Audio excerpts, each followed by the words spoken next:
네이버 검색에 이런 글이 올라와 있습니다. 교회를 새로 다니신 분인데 이런 글을 올렸습니다. 제가 읽어드립니다. 저는 교회 다닌 지 2-3달 된 사람입니다.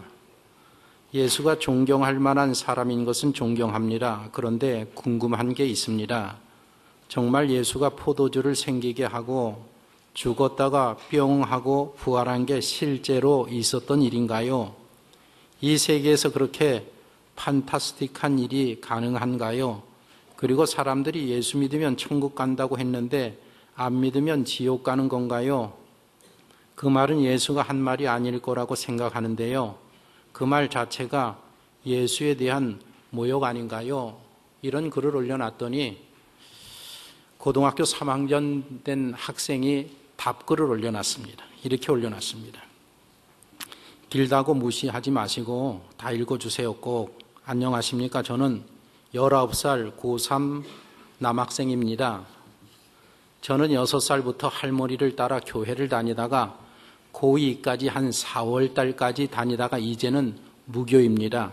왜냐하면 이제 기독교를 안 믿습니다. 왜냐? 혹시 이태석 신부님이라고 아시나요? 이태석 신부님께서는 아프리카에서 아프리카 사람들에게 의사 선생님 그리고 기독교를 전파했습니다. 하지만 2010년 암으로 결국 세상을 떠났죠. 참 이상합니다. 왜냐하면 예수님 하나님을 위해 좋은 일을 하시는 분에게 먼저 세상을 보내는 건 이해가 안 됩니다. 그래서 저는 이건 아니다 싶었습니다. 그 회도 다녔지만 작년에 알았습니다. 하나님이 모든 걸 다 만드셨다면 사람도 공평하게 해야죠. 그리고 하나님 믿으면 천국 가고 안 믿으면 지옥 가는 건 불교에서 스님들도 착한 일 하시는 분 많은데 하나님 안 믿는다고 지옥 보내는 건 도무지 이해가 가지 않는 이야기입니다. 그래서 저는 교회나 불교를 믿는 이유는 자신이 죽는 걸 생각하면 무서우니까 교회든 불교든 믿어서 위안을 삼으려고 사람들이 믿는 것 같습니다. 물론 틀린 점이 있다고 생각하시겠지만 제 생각은 이렇습니다. 긴 글 읽어주셔서 감사합니다. 교회 새로 등록하신 분들, 또 어려서부터 신앙생활한 청소년들의 신앙의 현 주소가 이 글들이 아닌가, 저는 이 글을 읽으면서 많은 것들을 생각하게 되었습니다. 교회를 다닌 지 2-3달 되시는 분이 여러분들에게 이렇게 질문한다고 하면 예수님께서 물로 포도주를 만드셨다라고 하는데 저는 그게 믿어지지 않습니다. 이렇게 여러분들에게 묻는다고 하면 여러분들은 어떻게 대답해 주시겠습니까? 한번 생각해 보십시오. 방송실 모니터가 안 나옵니다. 제 모니터 안 나옵니다. 우리는 지지난주부터 예수님에 대한 내용을 주일마다 함께 상고합니다. 그래서 첫째 날에는 예수님이 12살 되셨을 때에 성전에서 어머니 마리아와 대화하는 내용이 이상한 내용을 하는데 거기에 대한 내용을 살펴보았고, 지난주에는 공생애를 시작하시면서 가장 먼저 세례를 받으시고 광야에 가서 40일 금식기도 하면서 준비를 하시고 5명의 제자를 부르신 내용을 우리가 함께 상고했습니다. 이렇게 예수님께서는 세례 요한이 세례를 베푸시던 장소에서 광야에서 금식기도 끝나고 그 장소로 다시 돌아오셔서 거기서 5명의 제자를 부르시고 그 제자를 부르셔서 고향으로 집으로 다시 돌아옵니다. 이들 모두가 다 갈릴리 사람들이었습니다. 그래서 그 세례 요한이 세례를 받은 곳이 베단이라는 곳인데 예수님이 베단이라는 곳에서 세례를 받으셨는데 거기서 사흘길을 걸어서 이제 갈릴리로 오시는 겁니다. 오시다가 어디에 들리느냐? 가나라는 동네에 들렸습니다. 가나는 5명의 제자 가운데 나다나엘이라는 사람의 동네이기도 하고 그의 집이 있는 곳입니다. 거기서 혼인잔치가 열려지고 있었기 때문에 그 갈릴리 가나 혼인잔치집에 제자들과 함께 들린 겁니다. 팔레스타인의 마을 문화에서는 혼인식이 아주 중요한 행사라고 합니다. 마을에 혼인식이 있으면 사전에 온 마을 사람들에게 몇 월 며칠 날 결혼합니다 공지를 하고 혼인 날짜가 되면 그 마을 전체가 다 혼인잔치에 참여했다고 합니다. 어떻게 시작이 되느냐? 혼인하게 되면 이제 혼인식 하는 날 이 신랑이 자기의 친구들을 데리고 신부집까지 가서 그 신부집에서 신부와 신부의 친구들, 들러리들을 다 데려다가 자기의 집으로 데려온답니다. 데려오면서 예식을 하고 혼인잔치를 길게는 일주일 동안 매일 혼인잔치를 열었다라는 것입니다. 요즘 우리가 혼인식이 있으면 축의금을 내듯이 그 당시에도 혼인잔치에서 신랑 신부에게 선물을 마련해서 주는 것이 굉장히 중요하게 생각되었다라는 것입니다. 혼인잔치에는 벌써 예수님의 어머니가 벌써 오셔서 그 집안의 행사를 도와주고 계셨습니다. 이렇게 하시는 것을 보면 아마도 이 집이 예수님과 잘 아는 그 일가 친척집이 아닌가라는 생각을 하게 됩니다. 예수님의 어머니도 잘 아는 집이고 또 나다나엘이 그 동네에 사는 사람이기 때문에 혼인잔치에는 동네 모든 사람들이 다 초청을 받고 참석하기 때문에 이제 그런 집이었었습니다. 거기에 예수님과 5명의 제자들도 참석하게 된 것입니다. 인터넷에서 제가 자료를 찾았습니다. 여기 가나의 혼인잔치가 열렸던 곳에 그 동네에 교회가 세워졌습니다. 여기 중앙일보 백성호 기자가 가서 직접 찍은 사진인데 이게 가나 혼인잔치를 기념하면서 세워진 교회입니다. 외관이고 내관을 보십시오. 내부는 어떻게 되었는가 하면 내부는 이렇게 되어 있습니다. 예배드리는 이 내부는 이렇게 되어 있습니다. 그리고 우리가 잘 아는 루브르 박물관에 이 가나 혼인잔치의 그림이 걸려 있답니다. 루브르 박물관 보십시오. 이 그림이 루브르 박물관에서 제일 큰 그림이라고 합니다. 입구에 걸려져 있는데 루브르 박물관 입구에 저렇게 큰 가나 혼인잔치의 이 성화가 이렇게 걸려져 있습니다. 지금 우리가 함께 이야기를 나누는 내용이 바로 이 가나 혼인잔치의 이야기입니다. 이렇게 다 같이 혼인잔치에 참여했는데 잔치집에 포도주가 떨어졌습니다. 그 당시에 혼인잔치에 대해서 연구하는 학자들이 많이 있는데 그 학자들의 연구한 내용들을 쭉 읽어보면 그 당시에 고대 근동 사람들, 특별히 히브리 사람들이 혼인잔치를 할 때에 가장 중요하게 취급된 것이 무엇인가? 포도주였다라는 것입니다. 포도주가 가장 중요했는데 잔치하다가 포도주가 충분히 공급되지 아니하고 도중에 포도주가 모자라게 되면 이 손님들이 어떻게 생각하는가 하면 야, 이 집에서 우리를 무시하는구나. 무시한다는 생각을 가지고 기분 나쁘게 되면 그 문제를 가지고 재판관에게 달려가서 이 집이 우리를 무시합니다. 혼인잔치에서 이 포도주를 제대로 준비 안 하고 우리를 무시합니다라고 고발을 하면 재판관이 그 가정에 벌금을 물릴 수 있게 되던 그런 시대였었다라는 것입니다. 그러니까 혼인잔치에 포도주가 얼마나 중요한 것입니까? 그렇게 중요함에도 불구하고 포도주가 모자랐다라는 것은 두 가지 이유 중에 하나일 겁니다. 아마도 혼주 측에서 예상하는 것보다 많은 손님들이 왔기 때문에 모자랐을 수도 있고, 두 번째로는 이 신랑의 집이 너무 가난해서 충분한 넉넉한 포도주를 준비하지 못한 그러한 경우 두 가지 중에 하나일 것입니다. 하객들을 대접할 포도주가 모자라자 마리아가 예수님을 부릅니다. 예수님과 지금 거의 두 달 만에 만납니다. 나사렛이 이제 이 가나 동네라는 동네에서 한 7, 8km 떨어져 있는 그런 동네인데 거기에 지금 오셔서 일을 보고 계시지 않습니까? 예수님은 벌써 한두 달 전에 집을 떠나서 요단강에 가서 세례를 받으시고 광야에 가서 40일 동안 금식하시고 돌아오셔서 5명의 제자를 데리고 지금 고향으로 집으로 돌아오지 않았습니까? 그 날짜를 계산해 보면 적어도 50일에서 60일 정도 걸렸단 말입니다. 그러니까 어머니와 벌써 헤어진 지가 한 2개월 되었습니다. 2개월 되었는데 어디서 만나느냐? 가나의 혼인잔치 자리 그 집에서 어머니는 벌써 오셔서 일하고 계시고 제자들과 함께 그 잔치에 참여한 예수님이 이제 어머니를 만나는 겁니다. 포도주가 떨어졌습니다. 그랬더니 이 마리아가 이제 예수님을 불러서 만나는데 아마 이런 오고 가는 대화가 있었을 것입니다. 야, 2달 동안 잘 다녀왔니? 그래, 어떻게 지냈니? 무슨 별일은 없었니? 근데 너하고 같이 온 저 친구들은 누구니?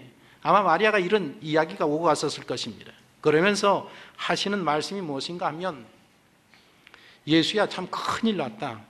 지금 사람들이 많이 왔는데 포도주가 다 떨어졌다. 이 대접할 포도주가 없으니 이 일을 어떻게 하겠느냐. 잔치를 돕고 있는 마리아 쪽에서 봤을 때 이 일은 남의 일이 아닙니다. 가까운 친척이 치르는 그러한 중요한 행사였었기 때문에 마리아의 걱정이 이만저만이 아닙니다. 지금 마리아가 예수님을 불러서 이 일을 어떻게 했으면 좋겠니? 라고 물어보는 것은 예수님이 어떤 기적을 일으키라고 부탁하시는 그런 말씀이 아닙니다. 왜냐하면 이제까지 예수님께서 어떠한 기적을 행하셨다라는 말씀의 내용이 없습니다. 오늘 성경이 뭐라고 무엇이라고 했는가 하면 가나의 혼인잔치에서 행하시는 이 기적이 예수님이 행하신 첫 번째 기적이라고 했습니다. 그러니까 그전에는 기적이 없었다라는 것입니다. 마리아가 예수님을 불러서 하는 이 말이 기적을 일으키라는 그런 말씀으로 우리는 이해할 수 없습니다. 그 대신에 예수님에게 야, 좀 어떻게 좀 해봐라. 이 문제가 발생했는데 이 문제를 어떻게 좀 해결 좀 해봐라. 생각 좀 해봐라. 이 정도의 말로 생각할 수 있습니다. 예수님은 아버지 요셉이 돌아가시고 난 후에 가정의 가장으로 동생들과 함께 가정을 잘 이끌어 왔습니다. 우리가 인생을 살아보면 알지만 얼마나 인생을 살면서 크고 작은 일들이, 생각지 않은 일들이 가정에서 많이 터지지 않습니까? 그럴 때마다 가장이 되는 이 맏형 예수라는 이 아들이 그 일들을 얼마나 잘 처리했겠습니까? 얼마나 잘 해결했겠습니까? 그런 것들을 보고 오는 이 어머니 마리아가 지금 이 문제에 있어서 너 어떻게 좀 해봐라. 너 어떻게 좀 이 문제를 좀 해결해 볼 수 없겠니? 라고 하는 정도로 지금 예수님에게 마리아가 이야기하는 것입니다. 그랬더니 예수님께서 뭐라고 대답하시는가? 이 대답이 제일 문제가 되는 부분입니다. 4절을 보십시오. 같이 읽어보십시다. 예수께서 이르시되 여자여 나와 무슨 상관이 있나이까? 내 때가 아직 이르지 아니하였나이다. 그랬더니 예수님께서 어머니에게 뭐라고 부르는가 하면 어머니라고 부르는 게 아니라 여자여라고 부릅니다. 여자여. 그런데 이 여자여라는 말이 이상한데 예수님께서는 이 여자여라는 말을 종종 사용하셨습니다. 어느 날 사마리아 동네에 가셨는데 한 우물가에 한 사마리아 여인이 있는 겁니다. 그 여인을 부르실 때에, 물 한 잔 달라고 부를 때에 여인이여, 여자여라고 예수님께서 그때도 부르셨습니다. 음행 중에 잡혀온 여자, 돌로 쳐서 죽이려고 했을 때에 그 여자를 향하여서, 그 여인을 향하여서 예수님께서도 그때도 여자여라고 부르셨습니다. 십자가상에서 돌아가실 때에 마리아를 내다보면서 여자여라고 또 부르셨습니다. 그리고 부활하신 후에 무덤가에서 서성이던 마리아를 향하여서 마리아야 이렇게 부르지 아니하고 여자여라고 이렇게 부르셨습니다. 이런 성경에 기록되어 있는 예들을 살펴보면 지금 이 본문에서 어머니에게 여자여라고 부르는 것은 이게 절대로 무례하거나 불친절하거나 냉정해서 그렇게 부르는 그러한 이야기가 아닙니다. 그것보다도 그런 그 케이스들을 전부 종합을 해보면, 살펴보면 항상 여자여라고 부르신 후에는 예수님께서 그 여인에게 사랑을 베푸시고 자비를 베풀어 주신 것들을 우리가 발견하게 됩니다. 항상 어떤 좋은 일을 행하실 때에 여자여라고 먼저 부르셨던 것입니다. 우리가 그렇게 이해할지라도 아들이 어머니를 향하여서 어머니라고 이야기하지 여자여라고 하는 경우는 없습니다. 그렇다고 하면 이런 모든 것들을 종합해보면 지금 어머니에게 여자여라고 하는 이 말은 예수님께서 어머니라는 혈연 관계를 먼저 앞세우지 않으신다라는 그런 의미인 것입니다. 마리아 쪽에서 봤을 때는 아들과 어머니의 관계로, 모자 관계로 지금 바라보면서 이야기를 하지만 예수님 쪽에서는 어머니를 그런 시각으로 보는 것이 아닙니다. 지금 그러한 시각으로 보지 않고 어머니와 나와의 관계가 이런 육신적인 관계가 아닙니다. 그 잘못된 바라보는 생각을 고쳐주시는 것입니다. 예수님의 무례한 대답이 아닙니다. 12살의 성전 때에서도 그런 대답을 하시지 않았습니까? 어찌하여 나를 찾으셨나이까? 내가 내 아버지 집에 있어야 될 줄을 알지 못하셨나이까? 어머니가 뭐라고 말씀하니까 어머니 죄송합니다 이렇게 이야기하는 게 아니고, 아니 왜 나를 찾으십니까? 내가 하나님의 일을 해야 될 것을 어머니가 알지 못하셨습니까? 그렇게 대답하는 거, 우리가 그 내용을 한편 살펴보지 않았어요. 지금 똑같은 맥락입니다. 예수님께서 여자여라고 이렇게 부르시고 말씀하시기를 나와 무슨 상관이 있나이까? 내 때가 아직 이르지 아니하였나이다. 이것은 저하고 무관한 일입니다. 저는 상관하지 않겠습니다. 이런 의미의 말씀이 아닌 것입니다. 그런 의미의 말씀이 아니고, 아직 내 때가 이르지 못했습니다. 내 때가 이르면 내가 그 일을 하겠습니다라는 그런 의미입니다. 그러니까 지금 예수님의 대답은 이 일은 나하고 상관이 없는 일입니다. 그러니 나는 알지 못하겠습니다. 하지 않겠습니다.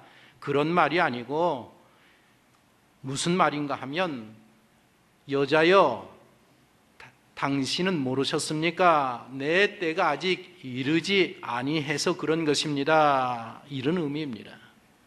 이 말씀을 보면 예수님께서는 항상 머릿속에 그 하나님의 때를 중요하게 생각하시고 계신 것을 발견하게 됩니다. 여기 때라는 게 뭔가 하면, 예수님께서 하나님의 아들로, 메시아로서 하나님의 아들로서의 능력을 나타낼 때 당신이 행할 일을 행할 그 때를 나타내는 말입니다. 예수님께서는 뭐라고 말씀하시는가 하면, 내가 하나님의 아들입니다. 내가 하나님의 아들인데 아무리 어머니가 저에게 그런 부탁을 한다고 하여도 내가 이 하나님의 아들로서 그런 일들을 내 능력을, 그렇게 어머니 부탁을 받아서 내 능력을 막 유용할 수가 없습니다. 하나님의 아들이시면 돌을 떡으로도 만들 수도 있습니다. 그러면 예수님이 가난하게 사셨는데 돌로 황금은 못 만들겠습니까? 하나님의 능력을 그렇게 사용할 수 없다라는 것입니다. 하나님의 일을 위해서 사용하는 것입니다. 어머니가 그렇게 말씀을 하셔도 하나님의 뜻에 따라서 나는 이 일을 할 뿐입니다. 그런 의미인 것입니다. 그러니까 이 대답을 보면 예수님은 항상 하나님 아버지의 뜻에만 순종하고자 하시는 그런 태도를 가지고 살고 계심을 우리가 발견하게 됩니다. 마리아가 이 예수님의 대답을 이해했는지는 이해하지 못했는지는 알지 못하지만 하인들을 불러서 이렇게 이야기합니다. 너희들 예수님이 무슨 말씀을 하든지 너희들 그대로 해라.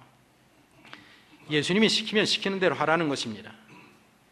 마리아는 아들의 성품을 잘 알았습니다. 예수님이 어떤 방법으로든지 이 문제를 해결할 거다. 돈을 빌려든지 마켓에 가서 외상으로 사오든지 어떻게 알아서 아마 이 문제를 해결하긴 할 거다. 그러니까 예수가 시키는 대로 너희는 그냥 순종하기만 하면 된다. 하인들을 불러서 그렇게 이야기한 겁니다. 당시의 유대인 집에는 결례를 위해서 항아리에 물을 담아두는 그런 법이 있었습니다.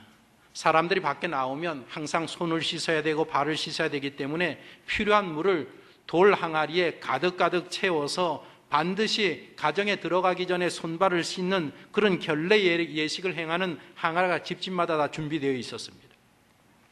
바리새인들은 손을 씻을 때에 이렇게 손은 여기만 씻고 식사하는 게 아니라 손을 씻는다는 의미는 반드시 팔목까지 씻어야 이게 깨끗이 말씀대로 씻은 것이라고 생각을 해서 팔까지 씻지 아니하면 먹지 아니하였습니다. 그 당시에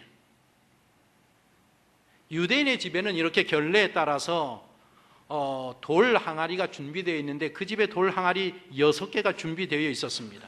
돌 항아리 하나에 성경을 보니까 물 이만한 통으로 2-3통 들어가는 그런 돌 항아리였었다고 했습니다. 그러니까 돌 항아리 6개라고 하면 우리식으로 계산하면 드럼통, 쇠로 된 드럼통 한 3통 되는 그런 물이 분량이 준비되는 그런 돌 항아리가 준비되어 있던 것입니다. 예수님께서 하인들에게 그 돌 항아리에 물을 갖다가 채우라고 하십니다. 하인들이 물을 갖다가 채웁니다. 이때에 보면 예수님께서 별다르게 특별하게 한 일이 없습니다. 그 물에 손을 대어 기도하신 것도 아니고 어떤 무슨 행동도 하지 아니하고 갖다 물을 채워라 그냥 말씀하시고 가득 채워놓으니까 이제 그것을 갖다가 나눠줘라 해서 나눠주니까 이 그냥 그 말씀 속에서 그 많은 물이 제일 좋은 포도주로, 와인으로 그 순간에 변화되었다라는 것입니다. 아까 우리가 보았던 가나 혼인잔치 교회의 그 내부에 이 그림이, 성화가 걸려져 있다고 합니다. 보십시오. 지금 그 교회 안에, 내부에, 성전 안에 예수님께서 물을 포도주로 변화시키는 그 내용을 저렇게 그림으로 그려서 붙여놓았습니다. 제가 이 설교를 준비하면서 한번 찾아보았습니다. 한국 사람들이 가장 많이 찾는, 마시는 포도주가 뭔가 찾아보았더니 몬테스 알파랍니다. 저는 뭐 와인을 안 먹으니까 잘 모르는데 드시는 분은 아마 잘 아실 겁니다. 몬테스 알파라고, 이게 국민 포도주라고 합니다. 두 번째로 많이 찾는 거는 1865라고 합니다. 1865. 그래도 제가 또 찾아봤습니다. 그러면 세상에서 도대체 가장 비싼 포도주는 뭔가 찾아보았더니 1811년산 샤또 디캠이라고 합니다. 제가 그 그림 찾았는데, 저 와인이 세상에서 제일 비싼 포도주랍니다. 한 병에 얼마나 할 것 같습니까? 1억 3천만 원이랍니다. 저 한 병에. 사람이 맞는 것도 1억 3천인데 예수님께서 드럼통 3통을 그 물로 포도주를 만들었으니 그 포도주 가격이 얼마나 되겠습니까? 어마어마한 거 아닙니까? 그렇게 물이 포도주로 변화되어서 연회장에다가 갖다 주었더니, 그 당시에는 혼인잔치를 하면 매니저가 있어서 그 매니저가 그 혼인잔치를 다 주관하는 겁니다. 테이블을 다 세팅하고 거기에 음식을 갖다 놓고 포도주 저쪽으로 갖다 줘라, 저쪽으로 갖다 줘라, 먼저 이렇게 다 배정하는 그 매니저, 연회장이 있었단 말입니다. 연회장에게 그 물이 변해서 포도주가 된 그것을 갖다가 주었더니 연회장이 시음을 해보는 겁니다. 시음을 했더니 이게 얼마나 맛있는지 여기 10절에 이렇게 칭찬을 합니다. 신랑에게 이렇게 칭찬합니다. 같이 읽어보십시다. 말하되 사람마다 먼저 좋은 포도주를 내고 취한 후에 낮은 것을 내거늘 그대는 지금까지 좋은 포도주를 두었도다 하니라. 이 신랑을 얼마나 칭찬하는지, 그 포도주 맛이 얼마나 좋았으면 이 신랑을 얼마나 칭찬하는지 모릅니다. 아마 그날 신랑의 반응이 어떠했는지 우리가 상상할 수 있을 것입니다. 오늘 이 내용의 말씀 중에서 가장 중요한 핵심의 구절이 바로 마지막 11절입니다. 11절 보십시오. 같이 읽습니다. 여수께서 이 첫 표적을 갈릴리 가나에서 행하여 그의 영광을 나타내심에 제자들이 그를 믿으니라. 예수님께서 하나님의 아들로서 능력을 나타내는 이 첫 번째 기적이 물을 포도주로 변화시킨 기적입니다. 그런데 사실 이 기적을 살펴보면 다른 기적에 비해서, 예수님이 일으키신 기적에 비해서 그렇게 대단한 기적이라고는 우리는 이야기할 수 없습니다. 보십시오. 나면서부터 보지 못하는 사람을 예수님께서 고쳐주셨습니다. 얼마나 대단합니까? 나면서부터 걷지 못하는 자를 걷게 했습니다. 죽은 사람을 다시 살리셨습니다. 빵 5개하고 물고기 2마리로 5,000명이 넘는 사람을 먹이시는 기적을 일으키셨습니다. 그런 기적에 비교해보면 이거는 뭐 기적도 아니라고 할 수 있습니다. 사람들은 항상 첫 번째를 중요하게 생각하지 않습니까? 아니, 이왕 공생애를 시작하면서 첫 번째 기적을 일으키시는데 첫 번째에 죽은 사람을 살리시는 이런 기적을 하면 얼마나 좋겠습니까? 그런 기적을 일으키지 않으셨다라는 것입니다. 그냥 물을 포도주로 만드는 기적을 일으키셨을 뿐입니다. 우리가 여기서 주의해야 할 것이 무엇인가 하면, 기적이라는 것이 무엇이냐? 기적이라는 것은 그 자체의 물리적인 결과가 중요한 것이 아니라는 것입니다. 물론 물이 포도주로 변하여서 그렇게 혜택을 보는 신랑과 혼주집에는 이것이 굉장히 중요한 내용이었겠지만, 기적이 왜 필요한가? 정말 기적을 통해서 하나님이 하시고자 하는 그것이 무엇인가?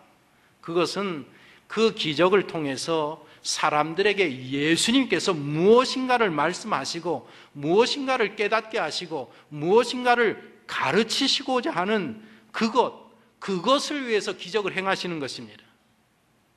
물이 포도주로 변한 것이 중요한 것이 아니라, 물이 포도주로 변한 결과 누구에게, 어떤 사람들에게 예수님께서 무엇을 말씀하고 계시는가, 무엇을 계시하고 계시는가, 그것이 중요하다라는 것입니다.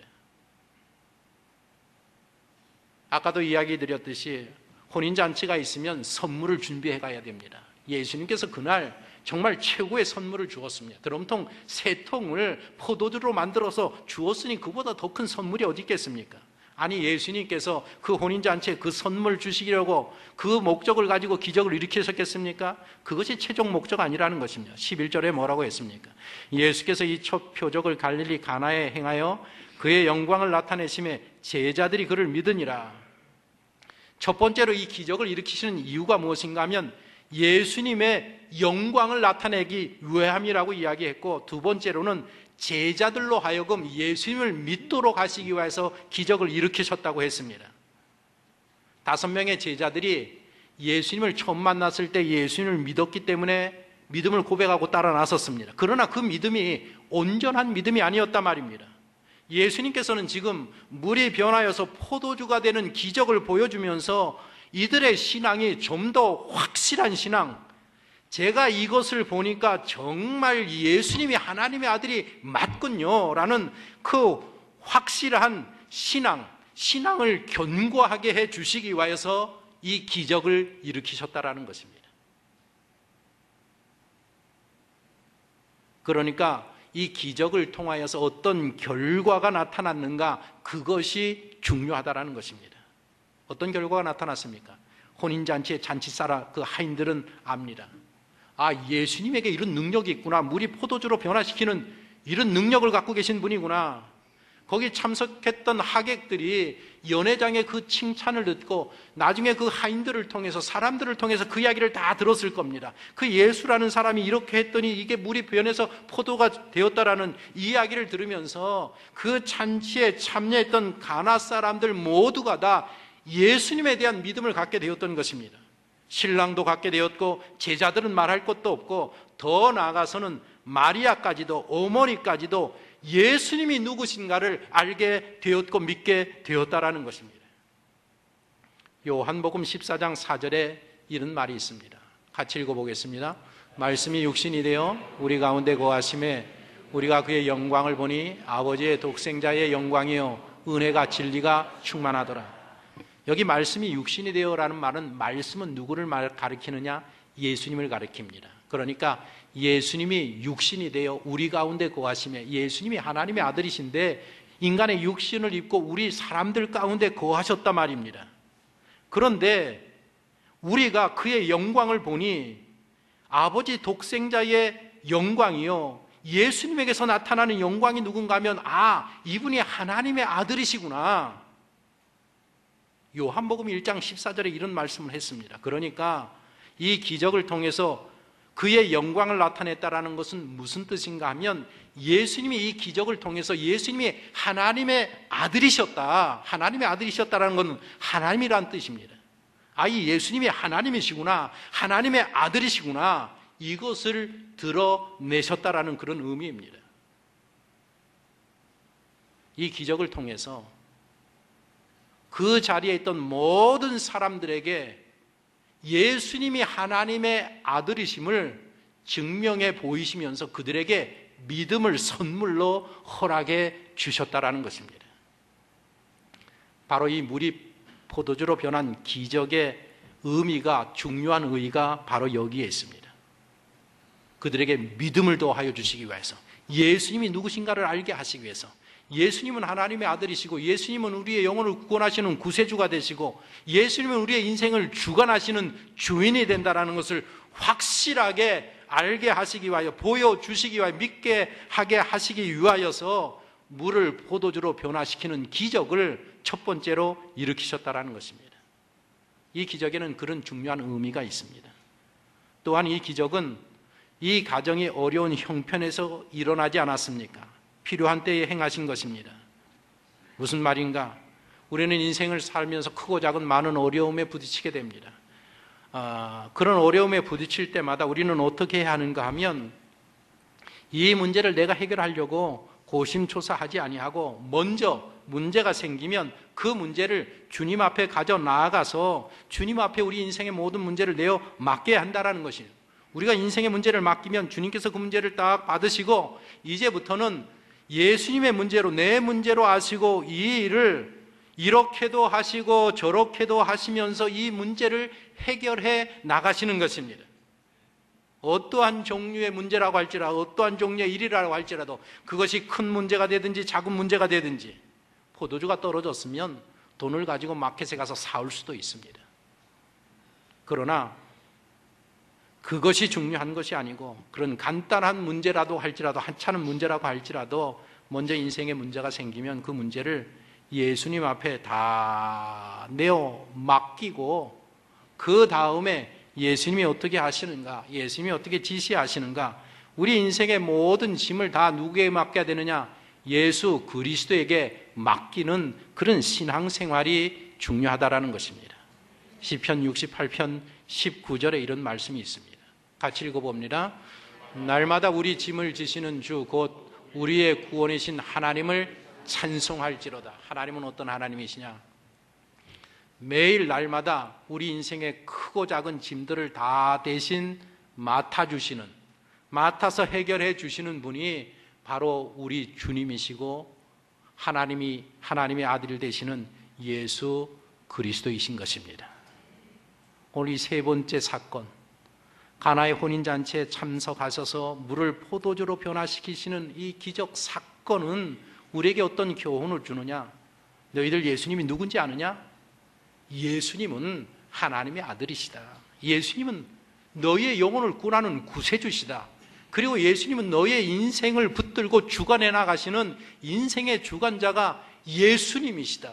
그러니까 너희들이 인생을 살아가면서 그 예수님을 영접하고 구주로 영접하고 신앙생활하면서 크고 작은 인생의 문제가 있을 때마다 그것을 다 예수님 앞에 가지고 나와서 예수님께 다 맡기면 예수님께서 물이 변하여 포도주가 되는 문제를 해결하시는 그런 능력을 너희들에게 베풀어 주셔서 매일매일 예수님과 동행하는 삶이 얼마나 환상적이고 정말 아까 질문한 것처럼 판타스틱한 그러한 삶인지를 너희들에게 경험하게 하신 분이 예수님이시라는 것입니다.